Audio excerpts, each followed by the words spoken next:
Dans le cas des Thessaloniciens, leur manque de connaissances a conduit à un deuil inutile, et à cause de cela, à un témoignage aux païens qui était inefficace. Mais ailleurs dans les Écritures, un manque de connaissances peut conduire à quelque chose de beaucoup plus préjudiciable. Laissez-moi vous donner quelques versets. Osée 4,6. Mon peuple est détruit parce qu'il lui manque la connaissance. Oui, mon peuple, mon peuple. En fait, ce n'est pas parce que vous êtes son peuple que vous êtes forcément à l'abri. Dans un sens, c'est le cas, mais je veux que vous sachiez quelque chose. Votre manque de connaissances peut vous exposer à plein de dangers. Pourquoi instruisons-nous constamment nos enfants? Si nous n'instruisons pas nos enfants, ce sont toujours nos enfants, mais nous les instruisons. Pourquoi? Pour qu'ils ne se suicident pas, pour qu'ils ne gâchent pas leur vie. Mon peuple est détruit, dit-il, parce qu'il lui manque la connaissance. Puis il dit, mon peuple part en exil, parce qu'il n'a pas de connaissance. Vous vous dites, eh bien, exilés pour leur manque de connaissance, savez-vous ce qu'était l'exil? C'était l'esclavage, dans ses formes les plus cruelles. Le meurtre, le viol, le pillage, une souffrance plus grande que vous et moi ne pourrions jamais comprendre. On vous mettait un crochet dans votre lèvre ou votre nez et on vous conduisait nu vers un pays étranger. Vous ne pensez pas qu'un manque de connaissances soit dangereux? C'est dangereux, extrêmement dangereux. Ninive ne reconnaissait pas sa main gauche de sa main droite. Cela a presque conduit à leur destruction totale, qui arriva quelques décennies plus tard. Est-ce que vous comprenez ça? C'est très, très important. Romains 10,3. En ne connaissant pas, littéralement ignorant, en ignorant la justice de Dieu et en cherchant à établir leur propre justice, ils ne se sont pas soumis à la justice de Dieu. Qu'est-ce que cela signifie? Il est écrit que dans leur ignorance, ils cherchaient à se sauver eux-mêmes et ne croyaient ni en la personne ni en l'œuvre salvatrice de Dieu. Et ils ont été perdus éternellement. L'ignorance. Maintenant, écoutez ceci, de Corinthiens 2,11. Pour ne pas en tirer avantage, car nous n'ignorons pas ses desseins. Pour qu'aucun avantage ne soit pris de nous par Satan, car nous n'ignorons pas ses desseins. Quel est l'un des moyens par lesquels vous pouvez éviter d'être exploité par le grand ennemi de la foi chrétienne? En n'étant pas ignorant. Tant de gens sont égarés, même par des doctrines de démons. Pourquoi? Car il leur manque une vraie connaissance de la parole de Dieu.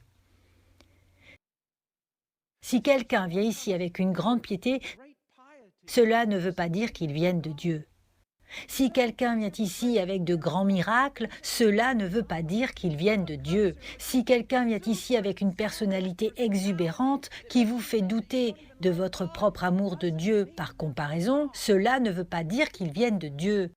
Ce n'est qu'en connaissant la parole de Dieu que vous saurez vraiment si quelqu'un vient de Dieu. En connaissant la parole de Dieu. L'ignorance conduit également à un style de vie non biblique, ce qui donne un mauvais témoignage. Vous savez que nous devons être différents du monde, vous et moi. Nous devons être différents. Il doit y avoir une séparation entre le croyant et le monde incroyant. Nous le savons. Mais si nous ne connaissons pas les Écritures, nous ne pourrons ni maintenir, ni même savoir quelle est cette distinction sans tomber dans de graves extrêmes. Et quels sont ces extrêmes? Souvent les gens disent « nous devons être différents du monde ». Mais ensuite, ils se basent sur leurs propres opinions de ce que ça veut dire. Ce qui conduit généralement à deux extrêmes, deux dangers. Que sont-ils? Un extrême est la conformité au monde. Ceux-là ne savent pas ce que Dieu a dit, ils ne savent pas ce qui déplaît à Dieu, ils ne connaissent pas ses commandements, ils ne connaissent pas sa nature, et donc ils écoutent le monde et ils basent leur christianisme sur l'esprit charnel, sur ce qu'ils pensent eux-mêmes et sur ce que d'autres gens leur disent. Comprenez-vous, c'est un extrême, et c'est un pauvre témoignage. Et quel est l'autre extrême? Le fanatisme chrétien. Le fanatisme chrétien. Lorsqu'en raison de leur soi-disant désir de se séparer du monde, les chrétiens commencent à faire des choses inhabituelles et étranges, souvent très graves, ça aussi, ça donne un mauvais témoignage parmi les incroyants. En gros, c'est comme ça. En tant que fanatiques, ils font du mal à l'Église et au monde des incroyants. De quelle façon? À l'Église, ils font porter à d'autres croyants le fardeau que Jésus-Christ ne leur a jamais imposé. Voyez-vous comment? Ils établissent des règles que Jésus n'a jamais établies. Et comme les pharisiens à l'époque de Jésus, ils alourdissent le peuple de Dieu d'un fardeau de règles que Jésus ne leur a jamais donné. Mais aussi, le fanatique est dangereux pour l'incroyant. Pourquoi? Parce que le fanatique met des obstacles devant l'incroyant pour que l'incroyant trébuche contre le christianisme avant même qu'il ait la chance de trébucher sur l'Évangile.